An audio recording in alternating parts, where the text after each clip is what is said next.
கிட்டத்தட்ட இந்த கான்கிரீட் பார்த்தீங்க அப்படின்னா 26.1 கிலோமீட்டர், அதாவது போரூர்லேருந்து சென்ட் தாமஸ் மவுண்ட் அளவிலான ஒரு பெரிய நீண்ட ஒரு பேஸ் தான் வந்து கீழே விழுந்திருக்கு.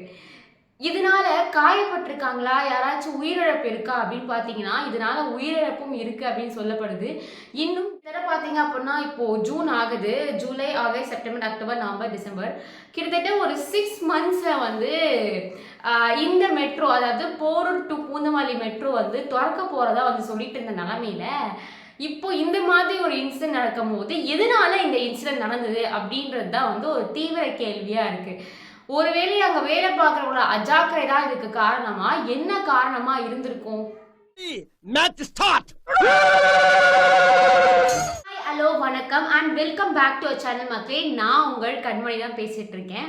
ஸோ இன்னைக்கு நம்ம எதை பற்றி பார்க்க போகிறோம் அப்படின்னு பார்த்தீங்கன்னா, ராமாபுரம் டிஎல்எஃப் போரூர் பக்கத்தில் வந்து ஒரு பெரிய விபத்து நடந்திருக்கு. அதாவது மெட்ரோ ரயில் போடுற சீக்வன்ஸ் வந்து நம்ம ஒரு 3 வருஷமாக பார்த்துட்டு இருப்போம். இப்போ அந்த மெட்ரோ ரயில் வந்து முடிவுக்கு வந்து Poonamallee to Porur metro rail இயக்க போகிறதாகவும், அது மட்டும் இல்லாமல் இன்னும் 6 மந்த்ஸில், அதாவது டிசம்பரில் வந்து அஃபீஷியலாக ஓப்பன் பண்ணிடுவோம் அப்படிங்கிற அளவுக்கு நம்ம நிறைய அப்டேட்டை பார்த்துருப்போம். அப்படி அவசரமாக வேலை போயிட்டு இருக்க இந்த டைமில் போரூர் ராமாபுரம்ல பார்த்தீங்க அப்படின்னா டிஎல்எஃப் கிட்ட மெட்ரோ சைட்லேருந்து ஒரு பெரிய விபத்து ஏற்பட்டிருக்கு. ஸோ எப்போனா தேர்ஸ்டே ஆன நேற்று நைட்டு டிஎல்எஃப் ராமாபுரம்ல ஒரு விபத்து டிஎல்எஃப் போரூர்லேருந்து கிட்டத்தட்ட சென்ட் தாமஸ் மவுண்ட் வரையும் நடந்திருக்கு. என்ன அப்படின்னு பார்த்தீங்கன்னா, ஒரு பெரிய பேஸ் மாதிரி கீழே கிட்டத்தட்ட விழுந்திருக்கு. ஸோ அந்த பேஸ் விழுந்து ஒருத்தர் உயிரிழந்திருக்காரு, சில பேர் வந்து காயமடைஞ்சிருக்காங்க.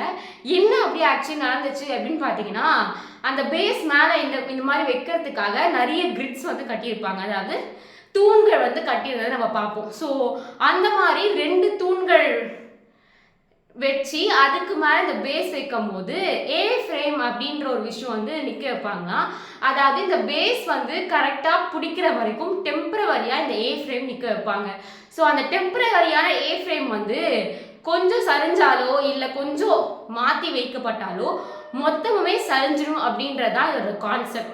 ஸோ பெர்மனண்டாக அந்த பேஸ் செட் ஆகிற வரையும் டெம்பரவரியான இந்த ஏ ஃப்ரேம் வைக்கப்படும்.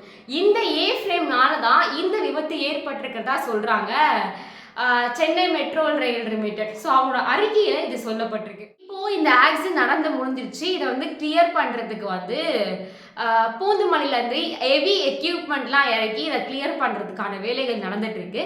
இதனால பார்த்தீங்க அப்படின்னா போரூர்லேருந்து சென்ட் தாமஸ் மவுண்ட் வரைக்கும் பயங்கர டிராஃபிக். கிட்டத்தட்ட இது எங்கே நடந்திருக்கு அப்படின்னு பார்த்தீங்கன்னா, எல்என்டி ஹெட் ஆஃபீஸ் இருக்குல்ல மணப்பாக்கம், ஸோ அந்த இடத்துல தான் முக்கியமான விஷயமே நடந்திருக்கு.